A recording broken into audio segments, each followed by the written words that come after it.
Hello and welcome to the Aviatrix Writers Room. I'm Liz Booker and I'm continuing my conversation with author Sara Ackerman about her new release, The Uncharted Flight of Olivia West. Fewer than 10% of pilots and aircraft mechanics are women. These are their stories of tenacity, adventure, and courage. Stories with the power to inspire, heal, and connect. Welcome to the literary Aviatrix community, where we leverage the power of story to build and celebrate our community and inspire the next generation of aviation. Welcome back, Sara. Thank you. I'm happy to be here. So in the first portion of our interview, you mentioned that you came to writing and publishing in your 40s. And that you had started with poetry, but what really put you over the edge? What jump started you? And when did you decide to sit down and how'd you go about it? Well, I think what happened was, so I had always been a teacher and a school counselor. I was an educator, and I had shifted gears slightly, and I was teaching. I went from teaching in the classroom, then I taught online. And the school that I was working at ended up shutting down. And so suddenly, for the first time, I actually had time for myself to kind of think, is this what I want to be doing? And it was kind of one of those big pivotal moments. And I decided I was going to go to acupuncture school. And it was a 4-year program. And so during that, it was a night program though. And so I had a lot more time during the day.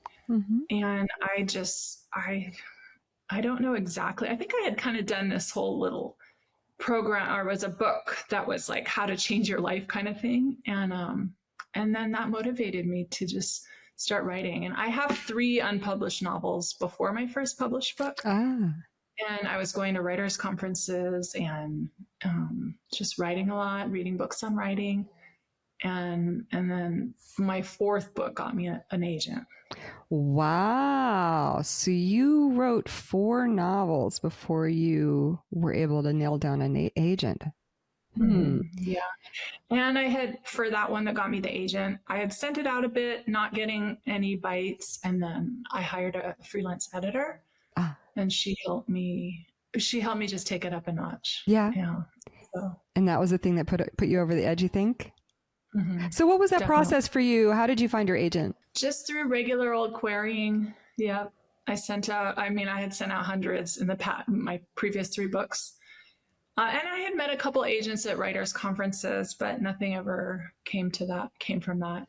Oh, and so I was discouraged, rejection. And then I was, they always say, you're at that point where you're about to quit. And then I got a email from my agent, or actually as the head of the agency. And she's like, oh my gosh, we love your book. We were reading it out loud. And I was just like, oh my gosh. Look at you now. Look at you now. So yeah, I have that email. My mom was so cute. She framed it, and I still have that letter, that email. Yeah, that's an important one to keep. Congratulations. What do you think set you apart to keep pushing? Because there are so many writers who would not have the tenacity to get, rejection after rejection and like you said, be at the point of quitting and then keep going. I had also, I think as part of that whole little life-changing book and pivot that I did, I was journaling my thankful journal every day. And I was just really visioning it and determined that this is what was going to happen. Wow. And I was like, there's no other option.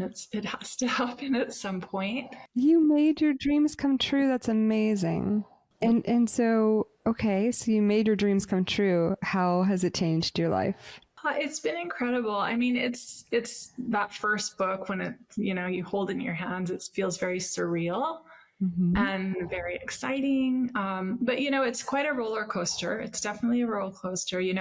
Just because you have an agent doesn't mean you have it made. Just because you have one book doesn't mean you have it made. With every book, it's kind of a struggle and starting over and hoping that, and then are people going to want to read it and buy it? And so there's a fair amount of pressure and all that, but I just love the writing and it's so much fun. And it's, a lot of ups and a lot of downs as well. What do you struggle most with in your writing? Early on I read that there's that kind of line about never stop writing at the end of a scene, always kind of stop mid-scene.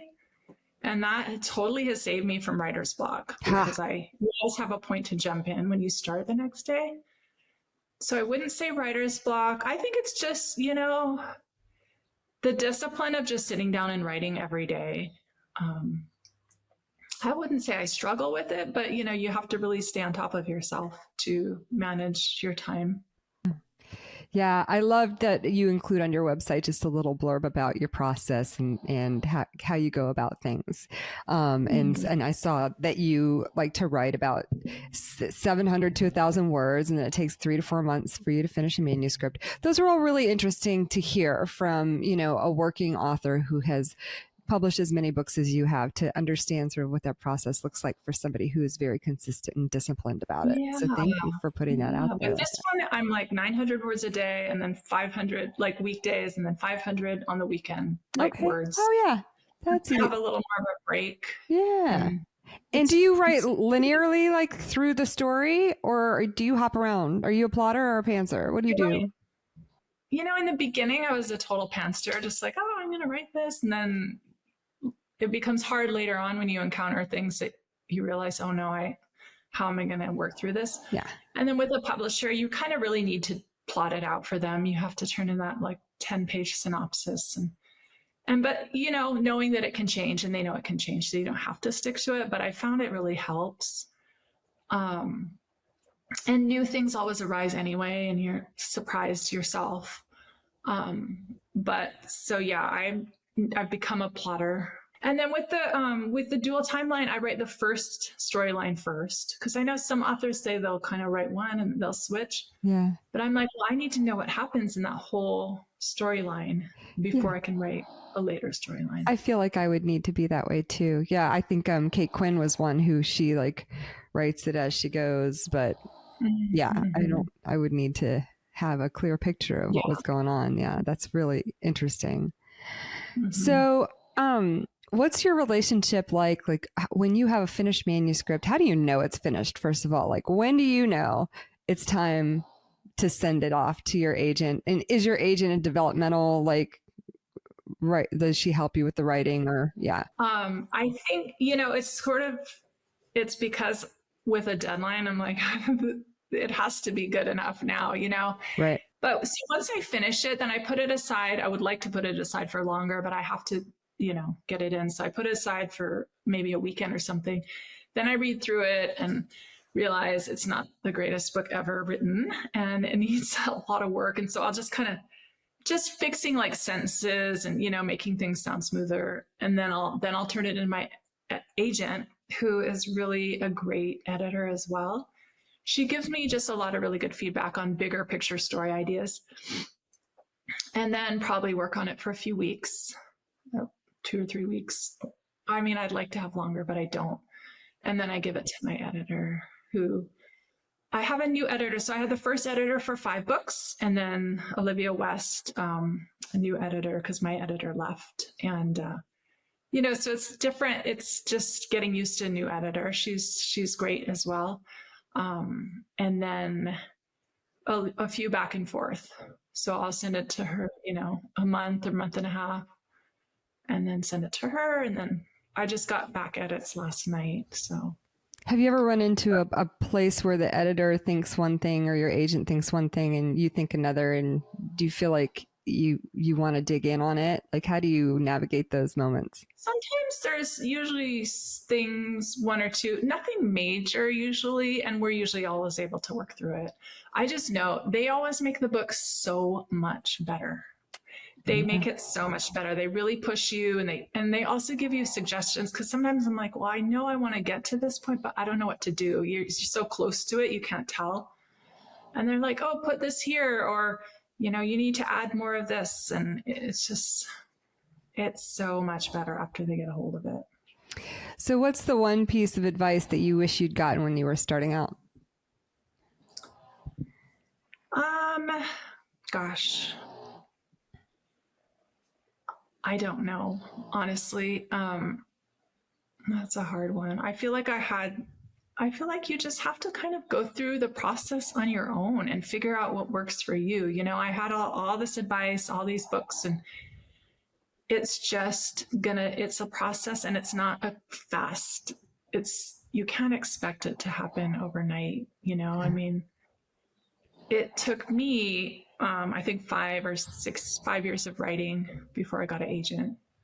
And then, you know, here I am 11 years after when I started writing. And I'm still just learning so much. But I kind of feel like I've figured out a process by now. That's wonderful. Of all of the accolades and prizes and all of the things that you received, what is your proudest moment? Oh my goodness. Well, that is hard too. You know, I think the thing that always affects me the most is when people send me emails and they tell me, you know, my grandfather was at Pearl Harbor. My uncle was, you know, like at Guadalcanal. Just like these people with it seems like everyone has a connection to World War II somewhere in their family, especially or in the Pacific. And just to hear from these people, that's neat. Is pretty incredible. And you know, they thank me for helping them understand what their family members lived through. And so that is really, I think, probably the most rewarding. Yeah, it's great. I think everybody comes at history from a different angle and has to find a way that works for them. And I talk a lot on these interviews about how this project has helped me get into history from the perspective of women pilots in ways that I didn't identify or couldn't really like get excited about reading before, because I didn't really identify with the characters. And so it's fun to have historical fiction where you can get, you know, drawn in by the character emotionally and follow them, and then as you go learn about what people really experienced then. So that's a beautiful craft that you, and a service that you provide us to preserve that history. Well, you're right. You're right. The emotional part, because when I was in school, I was a terrible history student. I did not do well in history. I really struggled with it. And so, but yeah, when they gave us novels, right, I was like, oh my gosh, I love this. Yeah. Yes. And so it makes such a big difference for so many people. Yeah, for so many people. Some people love the history and they want the facts and they want like the details. You know, I get that. That's a different kind of reader. But in order to make it help it resonate with a broader audience, it's nice to have other ways in. So you provide us a doorway in. What do you envision are your big author dreams? You know, I just would love for my books to just gain a bigger, broader audience. You know, the historical World War II is, you know, it's just definitely, it's just not as broad as I guess I would like for it to be. And I think it's hard with publishers as well. You know, they have so many books that are put out these days. I mean, there's just so many books. And so it's really hard to stand out. And you don't have a lot of control over how much your publisher's promoting it and getting it out there and stuff. So and I would love, of course, probably most authors want to see their books as movies. I just think they're so cinematic. And, you know, there's so many World War II movies that are very battle centric, right, very kind of male centric. Yep. And I think these stories are so amazing about the women and the people kind of in Hawaii, like that were at ground zero, living through it. Yeah. It'd be cool to see on film. I agree. I want to see movies that feature women in our history for sure. Absolutely. I'm gonna speak heresy right now. Based on what you just said, do you ever see a time where you maybe pursue publishing on your own? You know, I've thought about it because, like I said, I have those 3 books that are not published, and then I wrote a book in between, stuck one in there that is not published. We shopped that one around, I think, in 2020. and it didn't get picked up, and I just love it. And then I also have a book on writing that I wrote, 10 Steps on How to Write a Novel, that I think is super helpful. And so I think I would think about self-publishing any of those. My early ones really need a lot of work, though. Yeah. And the writing, I love the stories, but the writing needs a lot of work, and I don't have time. Yeah. So that would be my big struggle, is when am I going to find the time to do that? But sometimes I think about it because I love stories, and if a publisher isn't going to put them out there, then maybe someday I will. Well, that's amazing. Did your grandparents ever get to read any of your books? No. Oh. I wish my grandmother would have loved to know that. She was such a good storyteller, and she just was, she just always talked about the war. It never was far from their minds, even 30 years later, because it was just such a pivotal, huge part of their life, and there was so much darkness and fear, but there was also a lot of connection, and she kind of spoke about it with this nostalgia. Yeah. So no, they died younger. My parents both read my dad died right, I guess, after my first book came out. And so he did get to read it. Okay. And then my mom passed away last year. So she read a few of them, and they were just my biggest fans. Oh, well, that's lovely. Yeah. It's wonderful you had that support. Well, Sara, is there anything else that you wanted to share about writing? Any other wisdom you want to drop for our aspiring writers? I think, like we've talked about, it's just a matter of really sticking with it. Yeah. If you love it, sticking with it, but also be really willing to accept help and accept feedback. Yeah. So, I really found that going to conferences was really helpful for me. In what way? Did you pay for manuscript reads? Did you have critique groups? What happened at conferences that you liked? I just met with agents, but just in terms of all the workshops and reading and hearing other people's stuff critiqued and your stuff critiqued, and nowadays it's easier, I think, to find critique partners online and that kind of thing. So, if you can't afford a conference, definitely I would say do that. Yeah, for sure. Well, Sara, it's been wonderful talking with you. We appreciate everything that you've done for our community by bringing a female pilot into your story, and for sharing your wisdom about writing, and your discipline is absolutely inspiring. And I need to be inspired at this moment because I'm a little stuck. So just getting to talk to you really gets me charged up, and I'm like, you know what? I can do 1,000 words a day. That's usually my goal too. So I just need to get on with it. Definitely. And a lot of times I'm just like, oh, this is not that interesting. This is so not interesting as I'm writing it, but I think it's not surprising to us as we're writing it because we already know it. And so, but it is interesting. It just doesn't feel that way at the time. And you can always rework it later too, so as long as you get those words out, I think you're on the right track. Yeah. Well, thank you. I cannot wait to read your new book, The Uncharted Flight of Olivia West, and your other historical novels, because they all sound really fun and fascinating.